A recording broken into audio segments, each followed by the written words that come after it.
एकदम झटपट असा आपला हा अख्खा मसूर राईस तयार आहे। तर पहा अप्रतिम झालाय, खूप छान होतो। नक्की ट्राय करा। आवडला असेल तर लाईक करा, शेअर करा आणि सबस्क्राईब करा। तर पहा खूप खूप सुरेख झाला आहे। नक्की नक्की ट्राय करा। नमस्कार मंडळी, मी कोमल तुमच्या सगळ्यांचं आपलं कोमल नांगणे या रेसिपी चॅनल मध्ये खूप सारं स्वागत करते। तर आज झटपट होणारे आपण मसूर भात पाहणार आहोत, मसूर राईस पाहणार आहोत।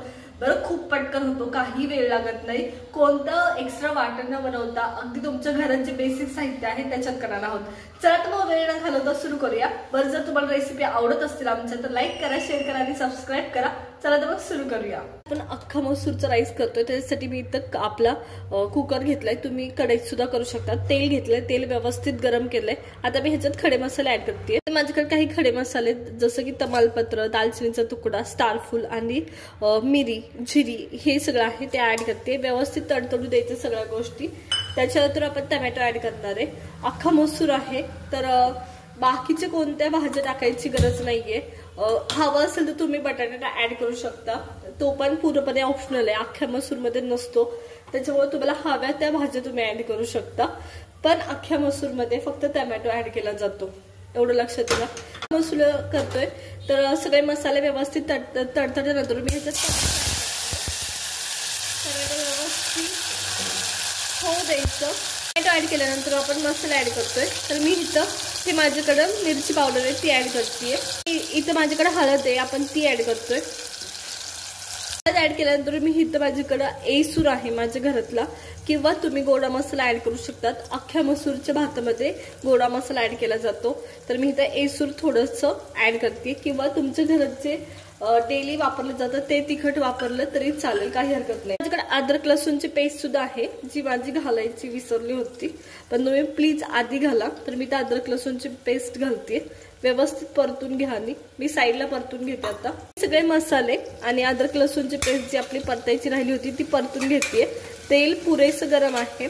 आता इथं टोमॅटो असल्यामुळं मसाले काही माझे करपणार नाहीये आणि अद्रक लसूणची पेस्ट सुद्धा व्यवस्थित परतली जाईल।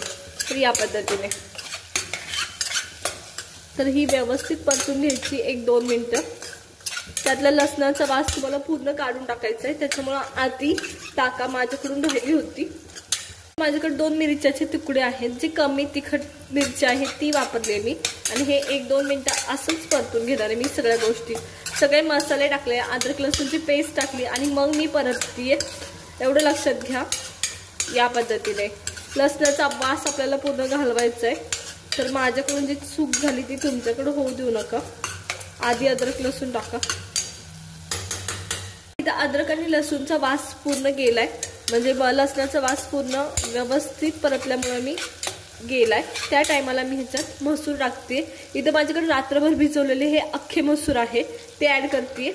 व्यवस्थित परतून घ्यायचे 1-2 मिनिटं। अख्खे मसूर मी व्यवस्थित परतून घेते 1-2 मिनिटं ऍड केल्यानंतर। इथे 1-2 मिनिटं मी मसूर व्यवस्थित परतलेत। आता एक लक्षात घ्या, मसूर किती असावं हे खरं तर तुमच्यावर डिपेंड आहे, पण मी इथं 1 कप तांदळासाठी, 1 वाटी तांदळासाठी अर्धा वाटी मसूर वापरलाय। तुम्ही कमी जास्त करू शकता तुमच्या आवडीनुसार। तर हे पुरेसं प्रमाण आहे, 1 वाटी तांदळासाठी अर्धा वाटी मसूर। हे व्यवस्थित झाले। आता तांदूळ व्यवस्थित धुवून घ्यायचं एका साईडला। चला तर मग मी धुवून घेते आणि ह्याच्यात आपण ऍड करणार आहोत। मसूर सुद्धा एकदम व्यवस्थित परतून झालेत, या पद्धतीने पहा अप्रतिम दिसतात ते। त्या टायमाला आपण ह्याच्यात तांदूळ ऍड करतोय।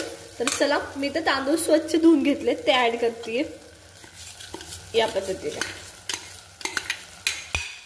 तर हे परत 1-2 मिनिटं परतून घ्यायचे असेच मसूर सोबत, आणि खूप छान कलर आणि वास पण खूप छान सुटलाय। आपण ह्याच्यात कोणतेच एक्स्ट्रा मसाले ऍड केले नाहीत, फक्त खडे मसाले ऍड केलेत आणि बेसिक जे तुमच्या घरात जे बेसिक मसाले असतात ते। तर पहा अप्रतिम झालेला आहे, वास खूप सुंदर येतो। आताच अजून भात शिजायचा आहे। तांदूळ व्यवस्थित 1-2 मिनिटं परतून घेतले। आता आपण काय करणार आहोत, 1 वाटी तांदूळ घेतलं होतं तर 1.5 वाटी पाणी इनफ होतं तुम्हाला तांदळासाठी। तर मी माझ्याकडे इथं गरम पाणी आहे, तुम्ही थंड पाणी ऍड केलं तरी चालतं। तर मी इथं ऍड करते आणि व्यवस्थित हे मिक्स करून घेते। चला तर मग व्यवस्थित करून घेऊया। तर आता ह्याला एक उकळी येऊ देणार आणि मग मी कुकरचं झाकण झाकणार आहे। चला तर आधी ह्याला उकळी यायची वाट पाहूया। मी आता कुकर लावून घेतलाय, व्यवस्थित हलवल्यानंतर आता आपण ह्याच्या 1 ते 2 शिट्ट्या काढणारी फक्त, जास्त नाही। चला तर मग काढून घेऊया। 1 ते 2 शिट्ट्यामध्ये व्यवस्थित भात शिजतो। चला तर मग काढून घेऊया पटकनी। इथं आपल्या कुकरच्या शिट्ट्या व्यवस्थित झाल्यात, मी काढून दाखवते। पहा, अप्रतिम झालाय, खूप सुरेख होतो। 2च शिट्ट्या काढायचा, खूप जास्त जर तुम्ही कुकरमध्ये शिट्ट्या काढल्या तर भात गिचकळ होतो, म्हणजे पूर्ण असा खिचडी टाईप होतो। त्याच्यामुळे 2 पेक्षा जास्त सुट्ट्या काढायच्या नाहीत। तर चला मी हलवून दाखवते तुम्हाला कसं झालाय मोकळा फटफटीत आपला भात। तर हे पहा, एकदम मोकळा सूट झालाय या पद्धतीने, आणि असाच व्हायला पाहिजे। खूप खूप मोकळा मोकळा झालाय, असाच भात खूप सुंदर लागतो। आणि त्याच्यामुळे पहा, अप्रतिम झालाय। तर नक्की ट्राय करा। चला तर काढून घेऊया साईडला आपण। मी तुम्हाला सर्व भात काढून दाखवणार आहे कसं झालं आपला। एकदम मोकळा फटफटीत होतं आणि मसूर सुद्धा व्यवस्थित शिजतं तरी सुद्धा। तर पहा, अप्रतिम झालाय, खूप सुरेख दिसतोय आणि खूप छान वास पण येते। आपण कोणताच एक्स्ट्रा मसाला टाकला नाही ह्याच्यात, फक्त खडे मसाले टाकले होते आणि तुमच्या घरातले बेसिक मसाले। तर पहा, चला तर मग मी सगळा भात असाच काढून घेते साईडला। एकदम झटपट असा आपला हा अख्खा मसूर राईस तयार आहे। तर पहा, अप्रतिम झालाय, खूप छान होतो, नक्की ट्राय करा।